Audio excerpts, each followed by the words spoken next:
Because we were asked if we could record it, because not everyone can attend during the day. We've tried our best by having sessions at 8 o'clock in the morning, 1 p.m. and 4 p.m. to satisfy time zones all over the world. And this is the 1 o'clock session. So very welcome all. Let's get started. The session is about explaining what will be new in the table 12.0, which will take effect on the 1st of January 2022. It's out for consultation from today and until 20th of December. If there are questions you don't feel you can post today, but would like to think about first, you can always write to us and ask these questions or comment on the table in general, or correct whatever printing errors that you find. And you will find the table both under clinical breakpoints and dosing up here, but you will also find it under EUCAST Consultations.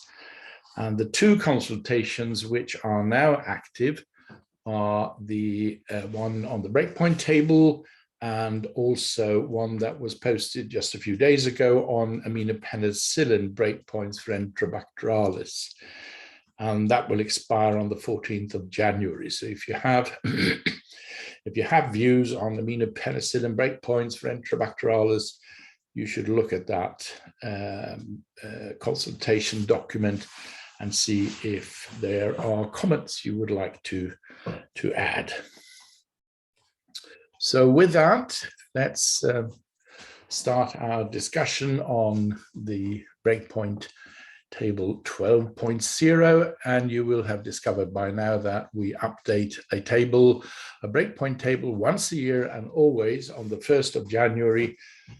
We have been advised by you guys not to post new versions of the breakpoint table during the year.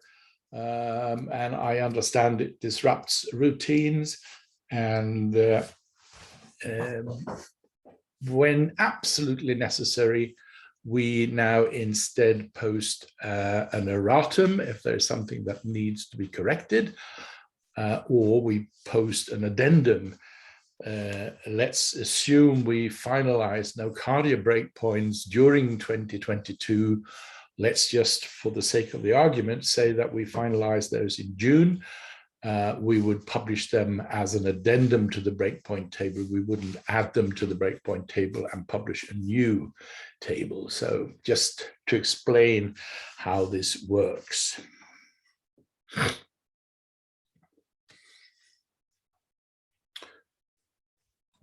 Right, and if you have comments or questions or find something which is not right, you can either post these to me or you can post them to Erika Matuszek, and we will make sure that we take care of them.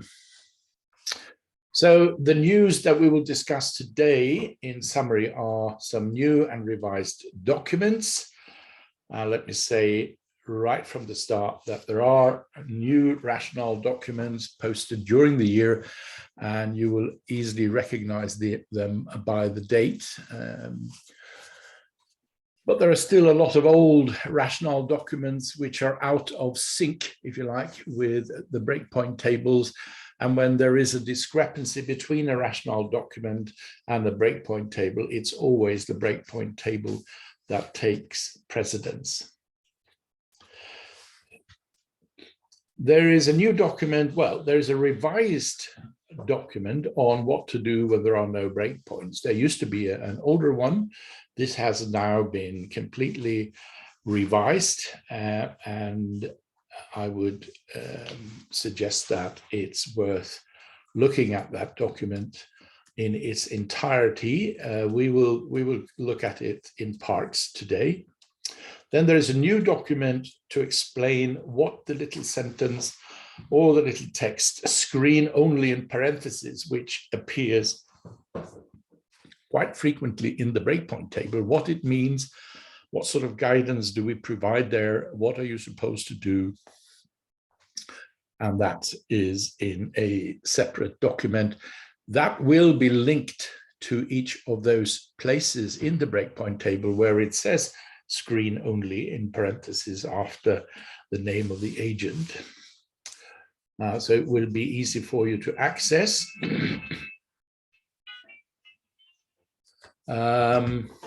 Another document is breakpoints in brackets.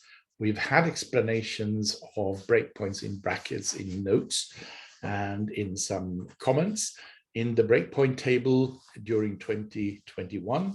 But for 2022, we have collected all of these and posted them in a specific document called Breakpoints in Brackets, a guidance document.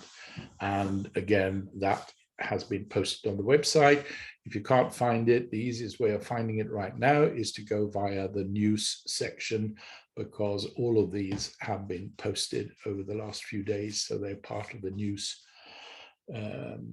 flow.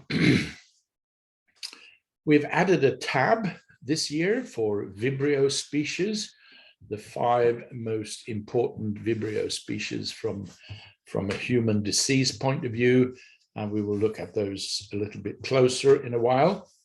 There is no new agent, but there are some new disc diffusion criteria. Meropenem-vaborbactam had MIC breakpoints already in the previous table, but now, after some problems with discs, we've been able to add disc criteria and ATUs, and we will look at those at the end of this presentation, and we will also take the opportunity to discuss principles behind setting ATUs or defining ATUs, if you like. And those of you who are interested in that can stay on for that. But I'll make it very clear to you when I leave the current news in the breakpoint table version 12 to go over to discuss a few principles behind ATUs. Another new thing is that you will find a new tab for anaerobic bacteria. We've lost 3 tabs, namely gram-positive anaerobic bacteria, gram-negative anaerobic bacteria, and C. difficile. All of those 3 have now been amalgamated into one tab called anaerobic bacteria. So everything you need for disc diffusion of anaerobic bacteria will be in that one tab. You will also need a methods document, and that you will find in a specific place that I will point out to you. And then we have clinical breakpoints and disc diffusion criteria also for Vibrio. So once in a while, the Malditoff throws up an organism which you have never heard of, and which you cannot spell, and which for which EUCAST has not provided you with any methodology or breakpoints. Or once in a while, you want to test an agent which is not in the tables, and what to do when you encounter something where you cannot find guidance in the breakpoint table. I think the key phrase here is if an MIC can be reliably determined, then guidance can be given. And there are a couple of key parts of that sentence. MIC is a key part, reliably is a key part, guidance is key, because since we have not been able to evaluate the agent or the species, we don't have any PK/PD breakpoints maybe, we've never seen the species in any organized form, we have not been able to issue recommendations as to when that species is therapeutically available and or when it is not available. So S, I, and R is not really on, but advice can sometimes be given anyway. So you need to be able to determine an MIC, and you may actually stumble already there, because it's not always so easy to determine an MIC if you add the word reliable. If you fail to develop a reasonable recommendation, you couldn't perform an MIC, or you could perform an MIC, but you cannot really evaluate that MIC against neither PK/PD, or you don't know whether it is an MIC which puts the organism in the wild type or outside the wild type because you don't have a wild type to access. So you're really at a loss. So you've failed to develop a reasonable recommendation, but you would like to add something to your report to the clinical colleague. And we have posted here 2 alternatives. Categorizing the susceptibility of the organism is not possible. That sentence is the same in both alternatives.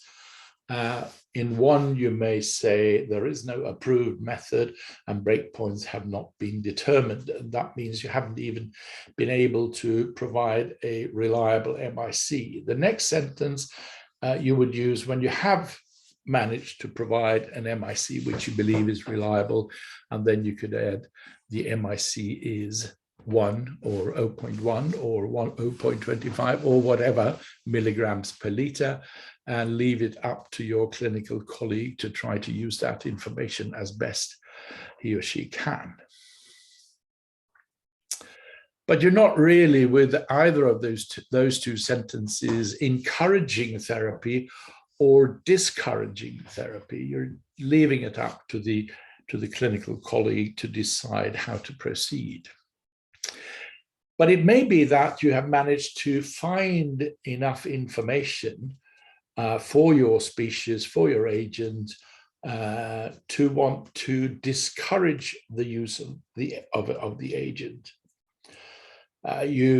It's mostly rather unrisky to add an R to the report. You're sort of not digging a hole for yourself by adding an R to the report. If you really want to discourage the use of the agent, you may want to add an R for assistant to the report, but then also add a comment to say formal categorization of the susceptibility of the organism is not possible. The MIC of X milligrams per liter, if you want to give them the MIC, suggests that the agent should not be used for therapy. But it may be that you would like to encourage the use of an agent, and then the comment might be formal categorization of the susceptibility of the organism is not possible. The MIC of 0.25 or whatever suggests that the agent may be used for treatment. In these cases, maybe you've been able to compare your MIC with the PK/PD breakpoint, or you have found an article which gives you courage, or you have been able to identify a wild type distribution which places your organism in the wild type distribution, and you have compared that wild type distribution with other species wild type distributions for which there are clinical breakpoints. And lo and behold, and taking everything together, you've come to the conclusion that you would actually want to encourage the use of the agent, and you believe that it will probably work. You should probably not add an S or an I in the report. You should just either phone your colleague or add the comment, formal categorization of the susceptibility of the organism is not possible. However, the MIC of 0.25 milligrams per liter suggests that the agent may be used for treatment. And the reason for not using S, I, and R, unless you can get a formal interpretation or categorization, is that behind each S, I, and R, there is a long thread of evidence which places the organism in that specific category, S, I, and R. So you're sort of telling your colleague, when you introduce an S or an R in the report, that there is good evidence that this can or cannot, depending on what category you include, be used in the therapy of the infection. Quite frequently, I'm now changing the subject and I'm going over to discuss screen-only breakpoints.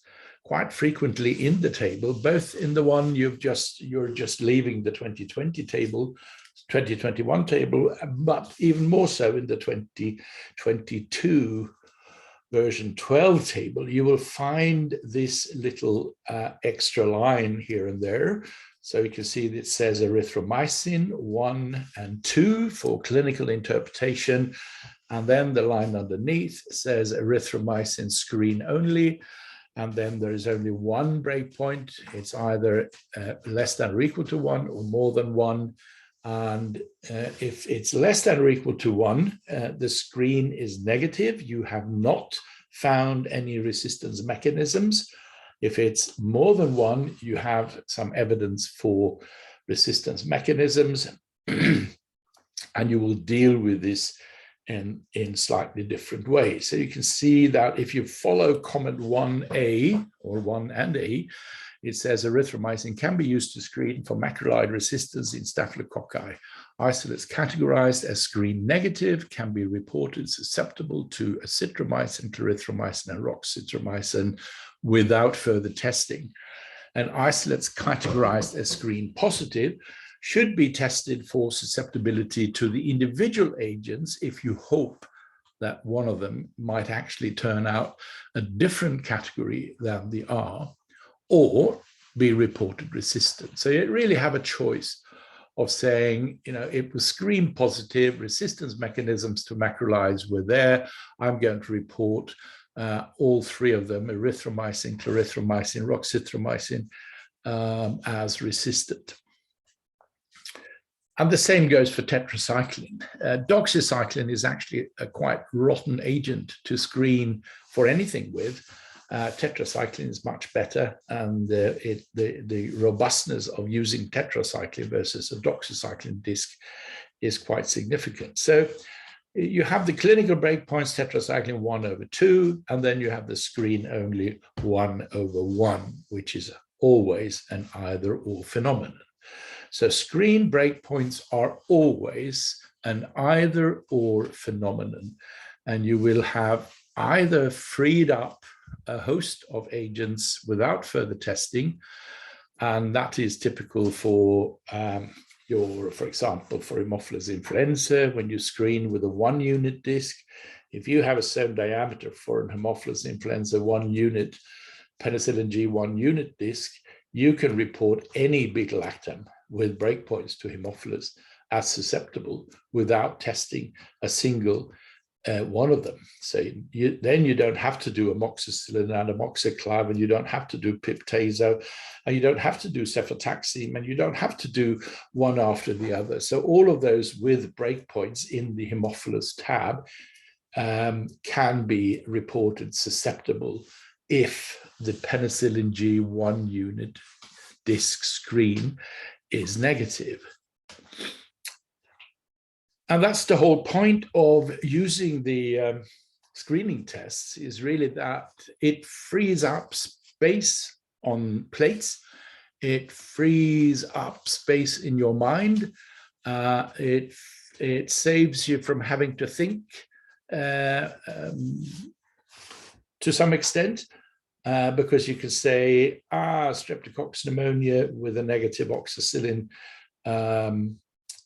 screen test is susceptible to any beta-lactam, which is a reasonable agent for strep pneumonia, and I don't have to test them. And you know that when we use cefoxitin, 30 microgram for staphylococci, for Staphylococcus aureus, for example, but also for some other staphylococci, a negative screen excludes methicillin resistance, and you don't have to do any more testing. Whereas a positive screen is due to the presence of a MEC-A or possibly a MEC-C gene, and it automatically disqualifies a whole host of beta-lactam agents, possibly with the exception of ceftobiprole and ceftaroline. So this table of this document summarizes all the screen-only breakpoints, which are in the table. And you can see, for example, that p-floxacin is used for Salmonella species of Vibrio. You can see that norfloxacin is used for gram-positives like Staphylococcus and Streptococcus and Strep pneumoniae and Enterococcus and Bacillus and Aerococcus. And a negative screen excludes fluoroquinolone resistance in all of those, and further testing is not necessary. A positive screen is because of the presence of one or several fluoroquinolone resistance mechanisms. Individual fluoroquinolone agents may have to be tested, or you report them resistant because you do not think it's reasonable or worth your time to go on and test moxifloxacin and ciprofloxacin and levofloxacin, what have you not, individually.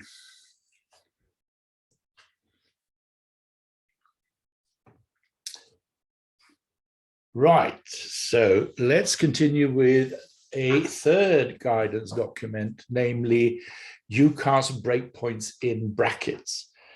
And some of you hopefully discovered last year that a number of breakpoints went into brackets.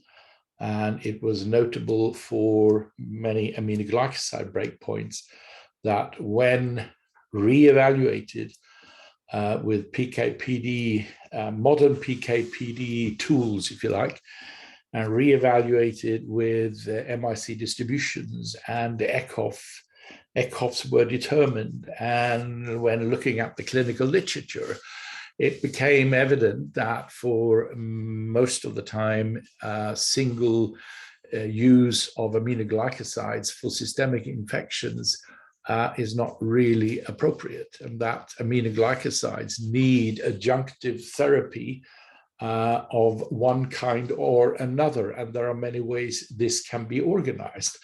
But aminoglycosides for systemic infections need adjunctive therapy to function properly. On the other hand, aminoglycosides are concentrated in urine, so many of them are left with breakpoints outside brackets for infections originating from the urinary tract. During 2021, colistin has been discussed, and some of you will know that CLSI actually put colistin breakpoint, organized it so that for colistin, anything which was previously susceptible is now intermediate. But that is not reasonable in a EUCAST setting, because in the I stands for susceptible increased exposure, and with colistin is one of those drugs where this cannot be organized in any reasonable fashion. However, you can combine colistin with other agents, although using colistin for severe infections have become less popular over the last 2 or 3 years because of the introduction of several new beta-lactamase inhibitor agents, such as meropenem-vaborbactam, imipenem-relebactam, and others. And the importance of colistin has waned, and at the same time, resistance to colistin has increased. So EUCAST chose a model where we put colistin breakpoints in brackets to signal that this is not really a good monotherapy for systemic infections, and that if you want to consider colistin for therapy, you should think hard about what adjunctive measures you can take to make that work. So the colistin breakpoints for Enterobacterales, Pseudomonas, and Acinetobacter have all been put in brackets. And there is a specific guidance document for anyone who's very interested. And the same goes for the aminoglycosides. You can access those two guidance documents from this document, which, just to remind you, is named EUCAST Breakpoints in brackets. Published the other day, and you can access it from the news section if you can't find it elsewhere. In this category, we placed clindamycin for Bacteroides species. Many Bacteroides species without resistance mechanisms have clindamycin MIC values of 1 or 2 or 4 or even 8 and 16 at times.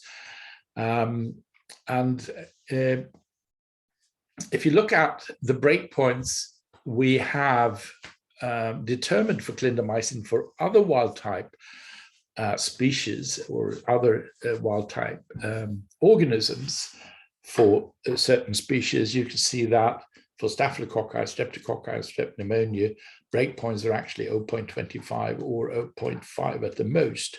So a necessary breakpoint of 4 for Bacteroides is really, from a PK/PD view, not really on.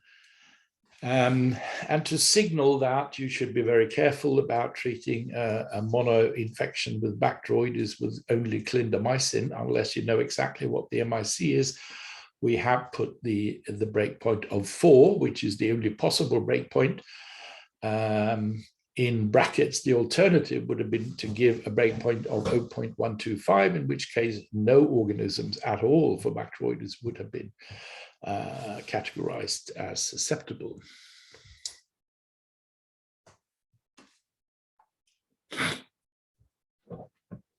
So maybe to just comment on the box up there, isolates with resistance, MIC above or zone diameter below the R breakpoint in bracket can be reported R, but you should not report S or I unless absolutely necessary, and you should always add a comment to explain the need for adjunctive measures. As mentioned above, the measures can be another active agent, or it can be some surgical procedure or whatever. And this is what it looks like. So I just took amikacin here for systemic infections. The breakpoint is 8, and it has been put in brackets, and the same goes for the zone diameter correlates of 18. In a few days, there will be a specific Zoom seminar on diffusion of anaerobic bacteria. And some people will be very interested in this, and others will be maybe less interested. So I'll just give a very short piece of information about what we have done and where we are going with this. Many of you will know about the difficulties both CLSI and others have had over the years when it comes to defining a robust and trustworthy reproducible diffusion test for anaerobes. And it was with some trepidation that we took on the task of trying again to do that. We decided that we would develop the method for FAA medium, the fastidious anaerobe agar, and you can get that as a broth as well. We would limit our development to the 5 most important species, important from the point of view that they are often isolated from clinically relevant infections, important from the point of view that they are fairly rapidly growing and can be isolated within a reasonable time in the laboratory, important from the point of view that there are clinical guidelines for most of these 5. They are well known from way back. Therapeutic measures are fairly well defined, although the correlation between MICs and outcome are really difficult to find and come by. So it was decided that as a proof of concept development, we would concentrate on Bacteroides, Prevotella, Fusobacterium necrophorum, Clostridium perfringens, and Cutibacterium acnes. And this was not something we pulled out of a hat. This was after considerable consultation with colleagues in ESCMID anaerobe study group and the EUCAST subcommittee on anaerobes and other colleagues. And we also decided to start our development with benzyl penicillin, piptazo, meropen, clindamycin, metronidazole, and vancomycin. Since then, we have now started to add agents. We're not ready yet, but we will be during 2022. And agents to be added are things like ampicillin, amoxicillin, amoxiclav, imipenem, linezolid for the gram-positives, and possibly a few more like ceftriaxone for Cutibacterium acnes, etc., etc. And we value your input on this. This is what the new tab will look like. And you can see in the left-hand corner, upper left-hand corner, you can see the methodology section, how to perform MICs. You use fastidious anaerobe agar. There are 4 or 5 manufacturers. You can buy the powder or the granulate, or you can buy the ready-made plates from manufacturers of commercial plates. You've got the inoculum there, the incubation time, how to read, and the quality control strains. And all the quality control strains are available at ATCC or one of the others. And all of them now have targets and ranges, both for MICs and for zone diameters. So in the upper right-hand corner, you will find the diffusion criteria. Again, the FAA medium, very important to dry the plates properly before use. Inoculum McFarland 1, so it's a slightly heavier inoculum than for regular testing. Anaerobic environment, 35 to 37 for 18 plus/minus 2 hours. And it's very important that if you're unhappy with growth after, let's say, 18 hours or 20 hours, it's not allowed, if you like, to put that plate back into the anaerobic work chamber or a jar or whatever. And one of the reasons why we haven't made it work over the many years that we've tried is that I, for one, who has been in microbiology now for 51 years, I cannot say how many colleagues I have met over the years who have looked at the plate and said, it's not good enough. And anyway, I don't have the time right now. So let's put it back in the thermostat and we can read it tomorrow or on Monday. And that is not part of a standardized methodology. And the breakpoints you need on Monday will be roughly 1 centimeter larger than the ones you will need today. So not on. There is a complete reading guideline. What about diffuse sewn edges? What about poor growth after 20 hours? Can I still read it? What happens, etc., etc. So you will have lots of information about how to do that. And again, the quality control strains are there. And then you can see typically EUCAST style, you have a Bacteroides species table, you have a Prevotella table, you have a Fusobacterium necrophorum table, and it goes on with the Clostridium perfringens and the Cutibacterium acnes table. And then you have the C. diff table moved into the anaerobe breakpoint table. You can start practicing already now, if you like. You can make sure you can get hold of FAA. I think you can save lots of money because I'm pretty sure that up to now you've been using some gradient test or other, and that you are using quite a few gradient tests on anaerobes. And we can give you evidence that this works perfectly well for the species and agents that are now available to you.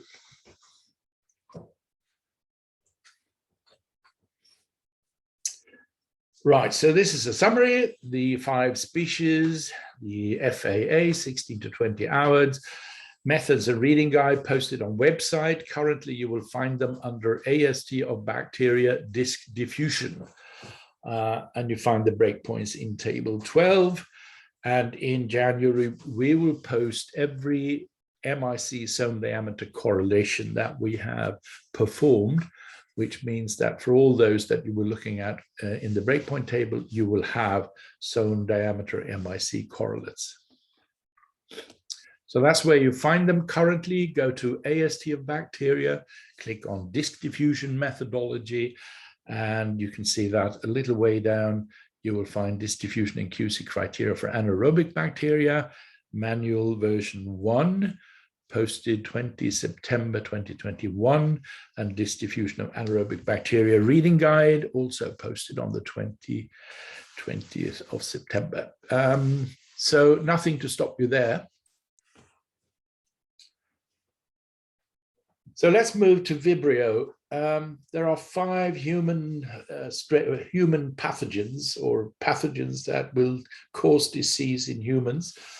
That the disease will be in the form of gastrointestinal disease, food poisoning, if you like, quite often from seafood of various kinds, but also wound infections and infections that proceed to bloodstream infections, and some of them to very, very serious infections.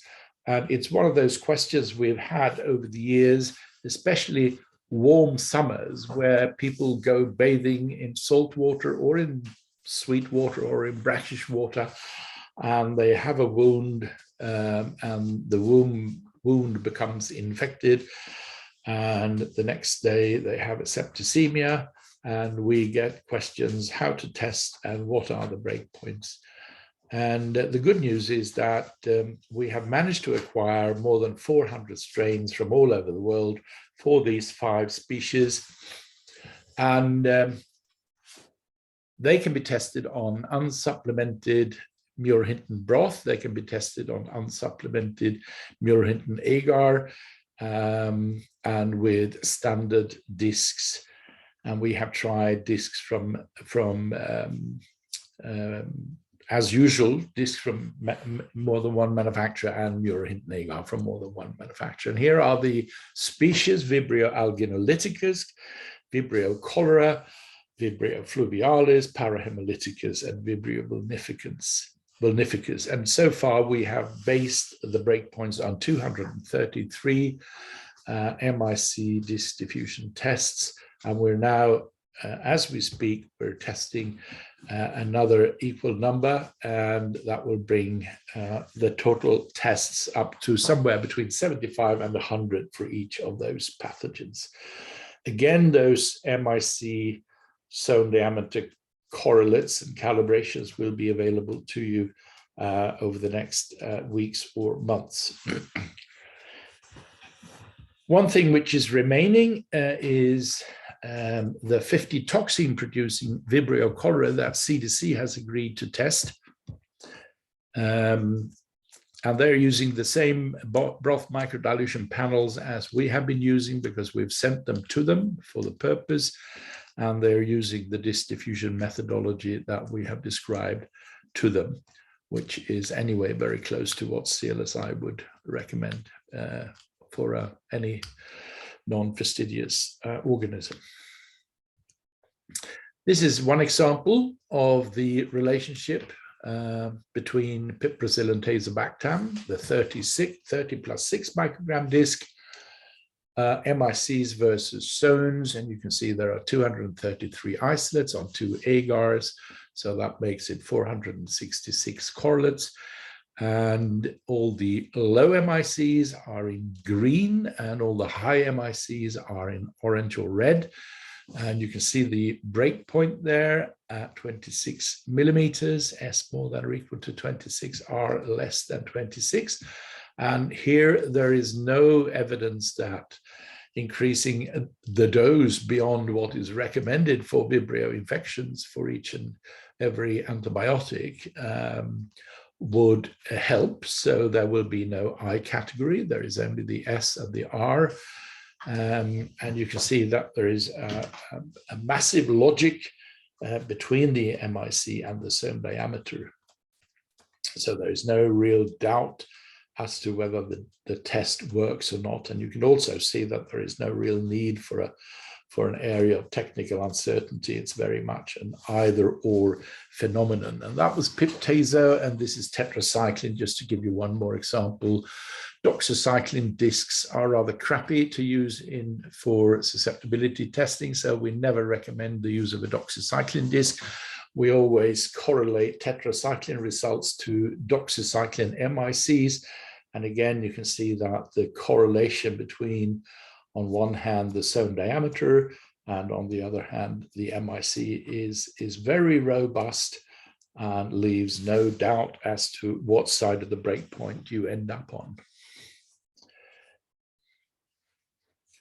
Right, so I'm now going to leave, well, to some extent, I will now leave the discussion and presentation of the breakpoint table, and I will use the new meropenem-vaborbactam disc diffusion correlates that will be in the new table, but weren't in the old table because the manufacturers couldn't agree on the activity of the disc, but now they have. So that's why you find zone diameter correlates and criteria for meropenem-vaborbactam in table 12, but did not find them in table 11. So I will use that to show you the need for an ATU and how to use it. And I will compare that to cephidrocol that was given zone diameter criteria in table 11, and where we also added an ATU. And I would like to just discuss with you briefly, why is there a need for an ATU? How should it be applied? What are the principles behind it? And in what way is it an irritation rather than a way to increase the robustness of AST? So with that, and before we do that, let me just open to see if someone has a question on what has been said so far, and then we will use the last 10 minutes to discuss new meropenem-vaborbactam zone diameter criteria and the need for ATUs, and how to be very positive about ATUs rather than very irritated about them. So, Friederike, you have something to say? Yes, could you comment shortly on the aminopenicillin breakpoints for Enterobacterialis? Maybe I missed that point. There is a document now on the consultation page. So if you go to the consultation page, you will find two consultations. One is on the breakpoint table 12, which we're now discussing, and the other one is on aminopenicillin breakpoints for Enterobacterialis. And I suggest that that document needs to be studied a little bit before you pose questions on it. And we're happy to take questions and also to take comments as part of the consultation. But I would rather not spend time with that document at this during this seminar. Okay. Anyone else? Any question on table 12?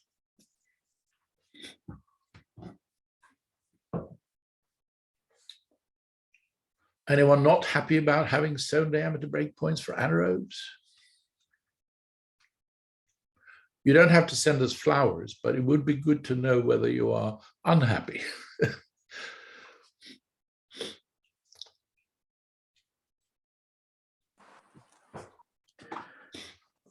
Hi, it's Dominic. Hi, Dominic. How about the breakpoint of unbrackets? I don't know if I can ask my question now. Yeah, absolutely.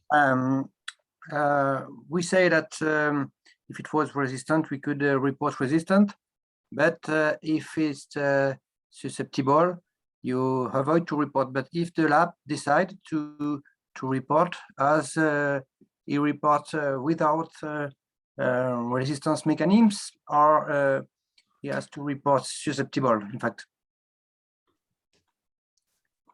Yes. So if just to quickly repeat, if you find an R, let's just use the amikacin as an example, and you have an Enterobacterialis with an MIC more than 8, let's say 16 or 32, I can see no harm in reporting it R to be very clear about the fact that people should not use amikacin for this particular organism. So far, not a problem. If the MIC instead is 8, so you're actually on the S side of things, but the breakpoint is in brackets, you should and could report it as S, provided you were sure that this was an infection originating from the urinary tract, or provided you put a comment to say monotherapy with this agent should only be given if the infection originates from the urinary tract, just to take one example, or systemic infections treated with this agent, or you could say the organism is without resistance mechanisms to the agent, therapy of systemic infections, bloodstream infections, whatever, you should make sure that you have adjunctive therapy, either with combination with the beta-lactam agent or whatever adjunctive therapy you would use. And these situations are usually very well known for clinical colleagues. So we're just making sure that everyone understands the limitations of using an agent where monotherapy is not really on.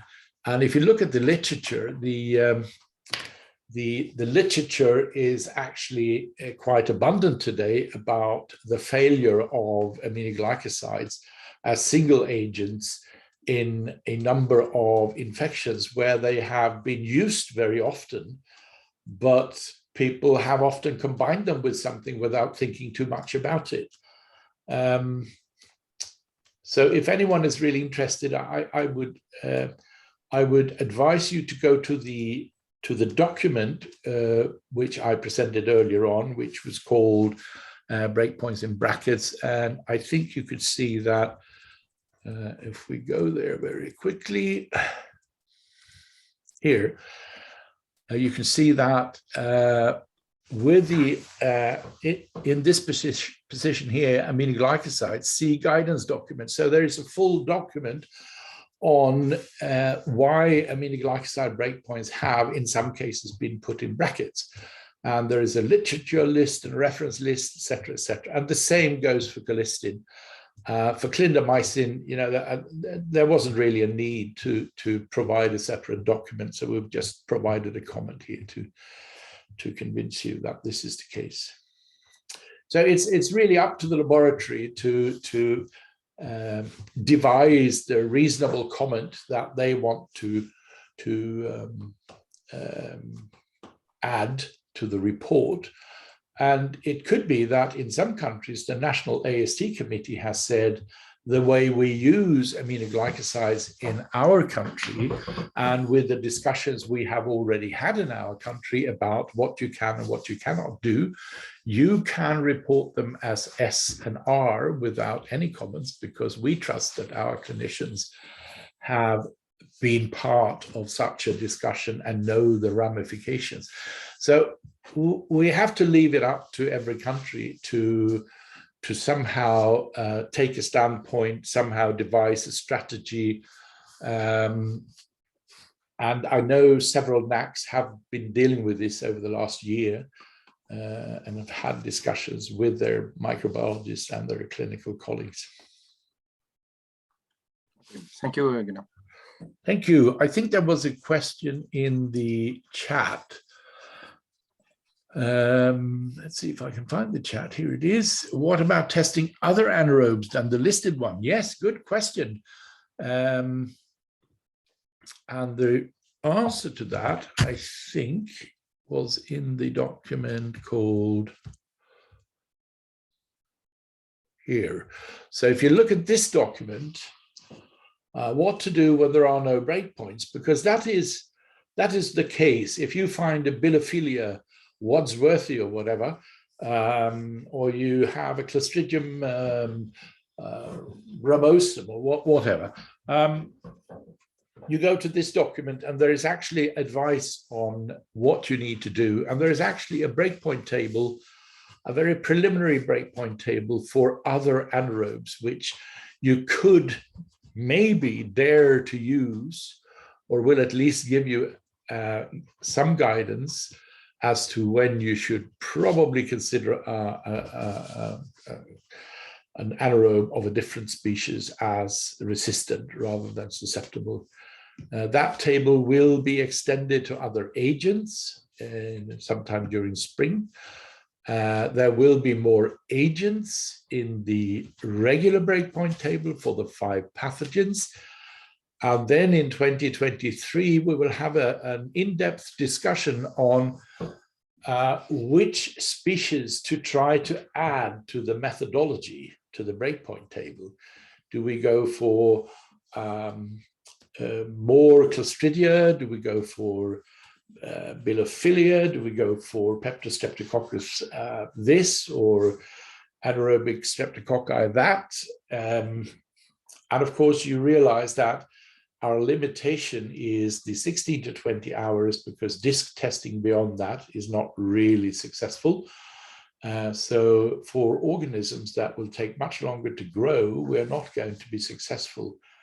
And I, for one, I'm pretty confident that the 5 species that we have identified and have managed to find breakpoints for, and enough evidence to actually give you breakpoints, will cover a very large proportion of the anaerobes that you need breakpoints for. Okay.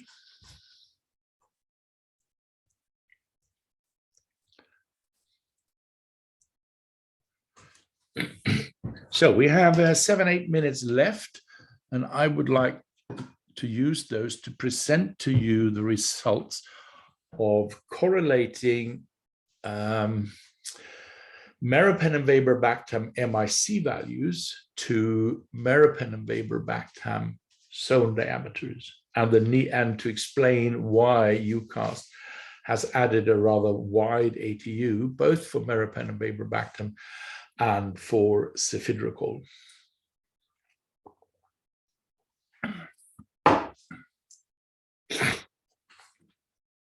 So this is cephidrocol, 30 microgram versus MIC.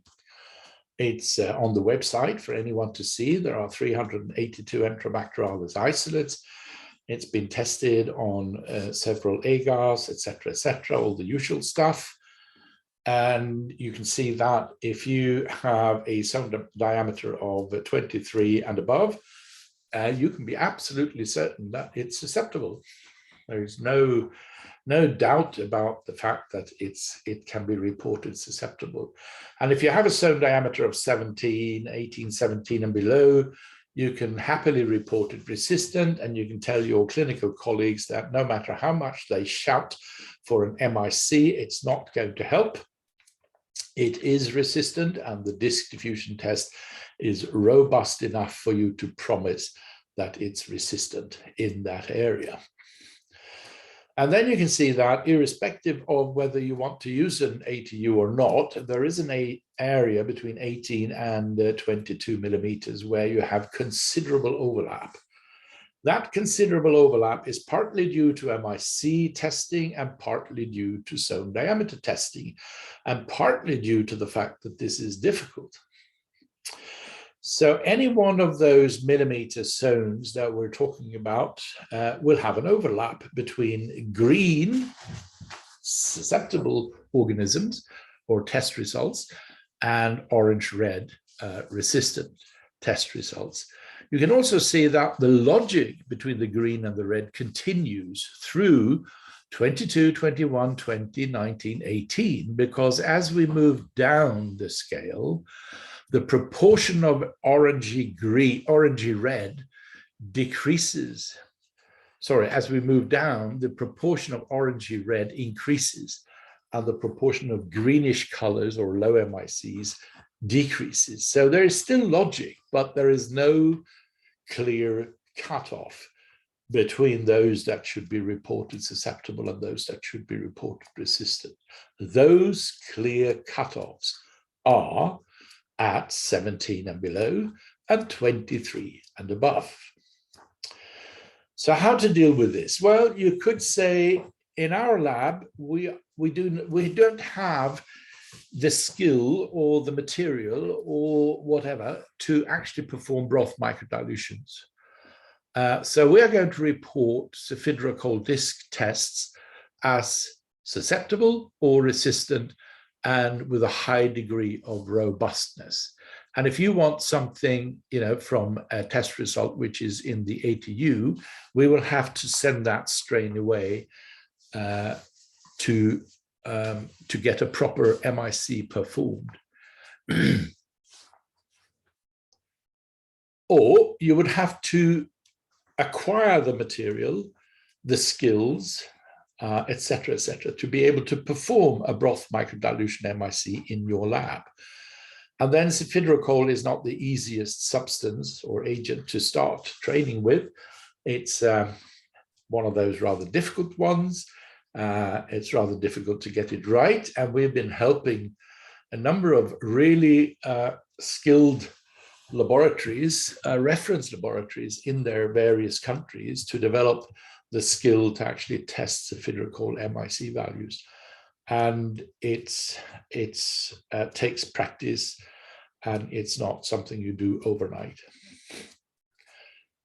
What about gradient tests? We haven't evaluated them properly, but the little we have evaluated them, they work pretty fine in roughly the same area as the DIS test. So you would still have problems in the area between 18 and 22, or if you like, borderline organisms. So I wouldn't trust them to solve that problem for you.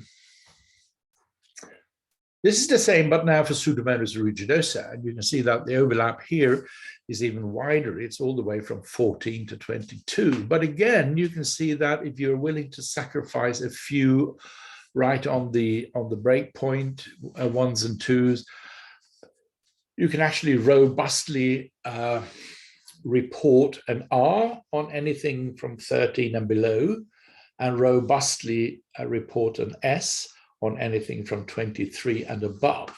Here in the ATU, the proportion of strains that are actually probably or possibly susceptible at 1 or 2, you could decide to sacrifice those and just report anything below the breakpoint, the dashed line here, as resistant, and decide not to bother with the ATU, but to be a little bit bold and quick about it and report them either susceptible or resistant.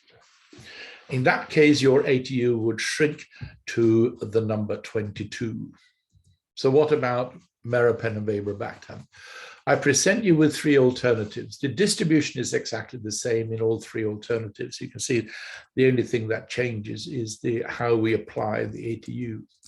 So here's the first alternative. We could have a very narrow ATU on 18 and 19 because there's lots of overlaps there, and then we would sacrifice everything below 18 and just report it resistant. And we would allow a few of the organisms on 20 and 21, 22 with an MIC of 16 to be reported susceptible without being too nervous about that. The alternative 2 would be to say, no, I don't like that. I want the ATU to cover every overlap here. So I'll start at 18 as before, but I'll push the ATU all the way up to 22. And as you can see, you will have lots of light greens to retest with an MIC test if that was the case.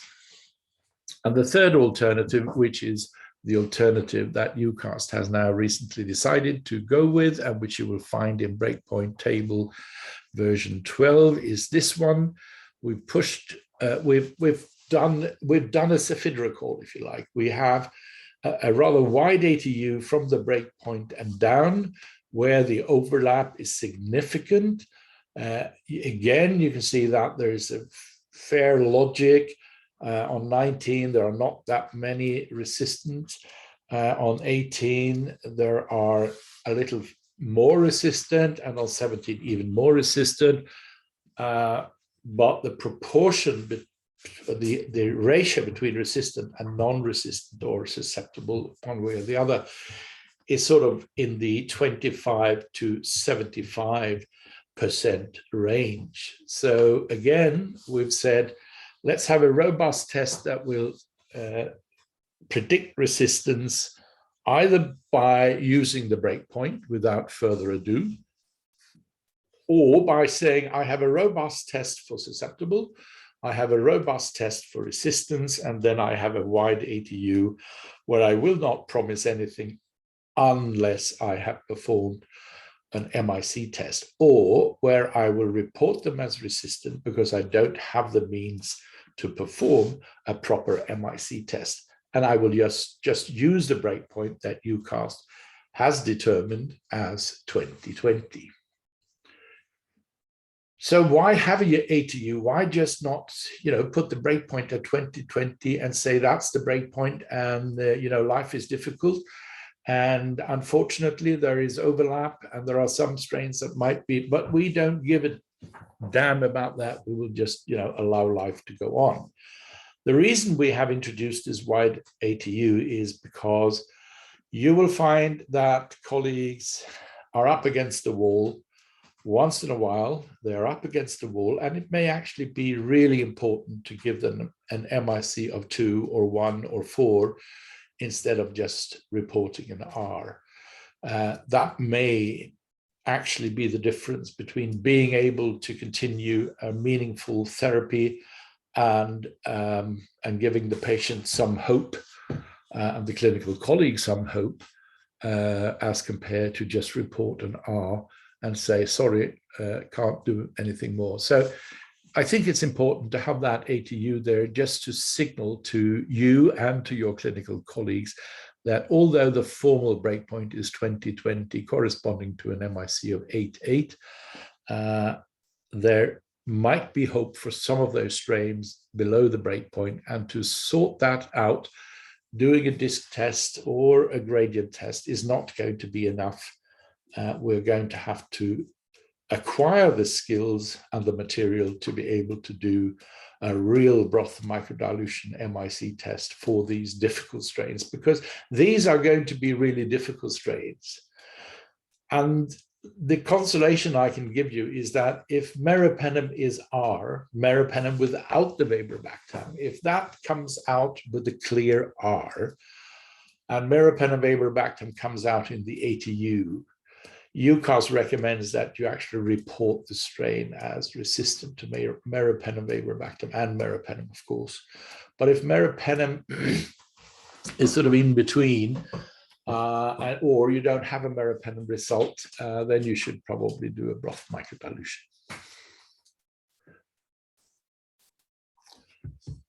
And this is just to remind you of the piperacillin-tazobactam story. This is my last slide, and you can see that I sometimes get questions. Why did you, once you removed the 16 and changed the breakpoint to 8.8, why did you retain an ATU, although narrower than it was? Well, the reason is again the same, namely that on that particular zone diameter, you can see you have MICs of 2, 4, 8, 16, 32, 64, and even 1 or 2 strains with an MIC of 128. You can report them resistant, but for some colleagues, it might actually be important to get an MIC on those to see if piperacillin-tazobactam would be an alternative instead of going to meropenem-vaborbactam, colistin a few years back, or whatever.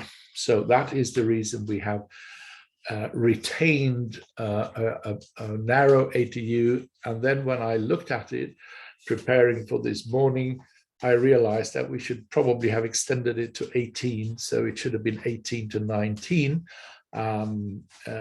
for it to make proper sense. But there you are. So thank you. Happy to take questions if there are more questions. Nothing in the chat right now. And it may be that everyone has gone home and that I'm speaking. No, 38 participants still online.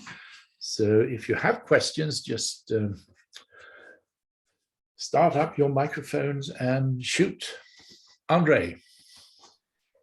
Yes, hello Gunnar. I have a question. There are no breakpoints for anaerobic bacteria for amoxicillin with clavulanic acid. Are there any working on this? Because our customers will be unhappy if we stop reporting the susceptibility testing of this agent. Yeah, the work is ongoing. It has started. And our prediction is that during 2022, we will also provide breakpoints for amoxicillin, amoxiclav, imipenem, and a few others that are now lacking. So have faith, they will be there.